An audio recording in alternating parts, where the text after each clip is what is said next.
ಕಾನೂನು ಮುಂದೆ ನಾವು ಯಾರು ಎಲ್ಲರೂ ಸಾಮಾನ್ಯರೇ. ಕಾನೂನು ಮುಂದೆ ಎಲ್ಲರೂ ತಲೆ ಬಾಗಬೇಕು. ಇವತ್ತು ಕೋರ್ಟ್ನಿಂದ ಭಾಳ ಸ್ಪಷ್ಟವಾದಂಥ ತೀರ್ಪನ್ನು ಬಂದಿದೆ. ಆದೇಶ ಮೇರೆಗೆ ಮುಂದುವರಿಬೇಕಾಗಿದೆ ಮತ್ತು ಆ ಪ್ರಕರಣ ಇವತ್ತು ಏನು ಮುಗಿದಿದೆ ಮತ್ತು ಅಂತ್ಯದಲ್ಲಿ ಬಹುಶಃ ಒಂದು ರೀತಿ ನ್ಯಾಯ ಸಿಕ್ಕಿದೆ.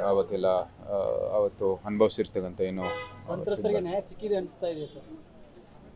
ಇವತ್ತಿನ ಪ್ರಕ್ರಿಯೆ ಪ್ರಕಾರ ನ್ಯಾಯಾಂಗದಿಂದ ಇವತ್ತು ನ್ಯಾಯ ಸಿಕ್ಕಿರತಕ್ಕಂಥದ್ದು ನಾವು ನೋಡೋದು. ಇದು ಇವತ್ತಿನ ವ್ಯವಸ್ಥೆಯ ಪ್ರಕ್ರಿಯೆ.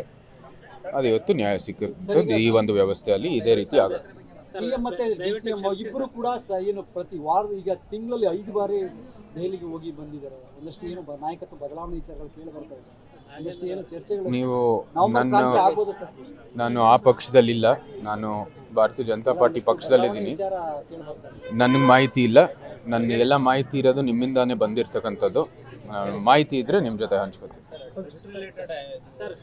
ಇದು ಬಹಳ ಸ್ಪಷ್ಟವಾಗಿ ನಾನು ಆಗಲೇ ಈ ವಿಷಯವನ್ನು ಎತ್ತಿದ್ದೀನಿ ಪಾರ್ಲಿಮೆಂಟಲ್ಲೇ, ಸಂಸತ್ತಿನಲ್ಲಿ. ಈ ಬಹಳ ಗಂಭೀರವಾದಂಥ ವಿಷಯ. ಸುಮಾರು 390 ಕೋಟಿಯಷ್ಟು ವೆಚ್ಚದ ಒಂದು ಡ್ರಗ್ಸಿನ ಒಂದು ಪತ್ತೆ ಆಗಿರ್ತಕ್ಕಂಥದ್ದು ಮೈಸೂರಲ್ಲಿ ಭಾಳನೇ ಗಂಭೀರ. ಅದಕ್ಕಿಂತ ಒಂದು ಗಂಭೀರವಾಗಿರ್ತಕ್ಕಂಥದ್ದು ನಮ್ಮ ರಾಜ್ಯದ ಏನು ಕಾನೂನು ಸುವ್ಯವಸ್ಥೆಯಿಂದ ಇದೇನು ಹಿಡಿದಿಲ್ಲ. ಮಹಾರಾಷ್ಟ್ರ ಪೊಲೀಸ್ ಬಂದು ಇಲ್ಲಿ ಹಿಡಿದಿರ್ತಕ್ಕಂಥದ್ದು ನಿಜಕ್ಕೂ ಆಶ್ಚರ್ಯ ಆಗಿದೆ ನಮ್ಮೆಲ್ಲರಿಗೂ ಕೂಡ. ನಮ್ಮ ಪೊಲೀಸನ್ನು ಏನು ಮಾಡ್ತಾ ಇದ್ದಾರೆ ಇಲ್ಲಿ ಮೈಸೂರು ರಿಂಗ್ ರೋಡಲ್ಲೇ ಇರ್ತಕ್ಕಂಥ ಒಂದು ಘಟಕ ನೀವು ಗಮನಿಸಿಲ್ಲ ಅಂದರೆ ನಾವೇನು ನಮ್ಮ ಕಾನೂನು ಸುವ್ಯವಸ್ಥೆ ಇದರ ಪರಿಸ್ಥಿತಿ ಏನು ಅಂತ ನಾವು ಪ್ರಶ್ನೆ ಮಾಡಬೇಕಾಗುತ್ತೆ. ಸರ್, ಈಗ ನೀವು ಲೋಕಸಭೆಯಲ್ಲಿ ಈ ವಿಚಾರ ಪ್ರಸ್ತಾಪ ಮಾಡಿರೋದಕ್ಕೆ ಶಾಸಕರಾಗಿರ್ತಕ್ಕಂಥ ತನ್ವೀರ್ ಸೇಠ್ ಅವರು ಟೀಕೆಯನ್ನು ಮಾಡಿದ್ದಾರೆ. ಯಾಕೆ? ತಾವು ಕೂಡ ಒಬ್ಬರು ಜನಪ್ರತಿನಿಧಿ, ನೀವು ಕೂಡ ಆ ಕ್ಷೇತ್ರ ವ್ಯಾಪ್ತಿಗೂ ಸೇರ್ತೀರಾ. ನೀವು ಇದನ್ನ ನಿಮ್ಮ ಗಮನಕ್ಕೆ ಬಂದಿರಲಿಲ್ವಾ?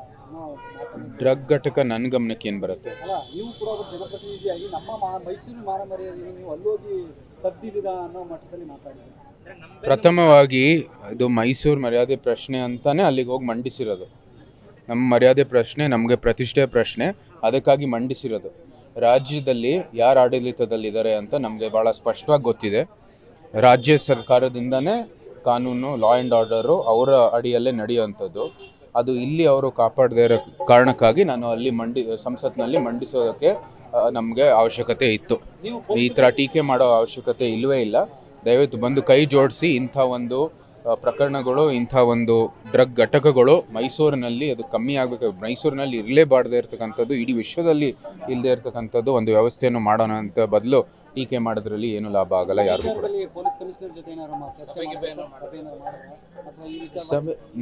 ರಾಜ್ಯದಲ್ಲಿ ಆಡಳಿತ ಪಕ್ಷ ಇದ್ರ ಬಗ್ಗೆ ಒಂದು ಗಮನ ಇಟ್ಕೊಂಡು ಮುಂದುವರಿಬೇಕಾಗಿರ್ತಕ್ಕಂಥದ್ದು ಅತಿ ಅವಶ್ಯ.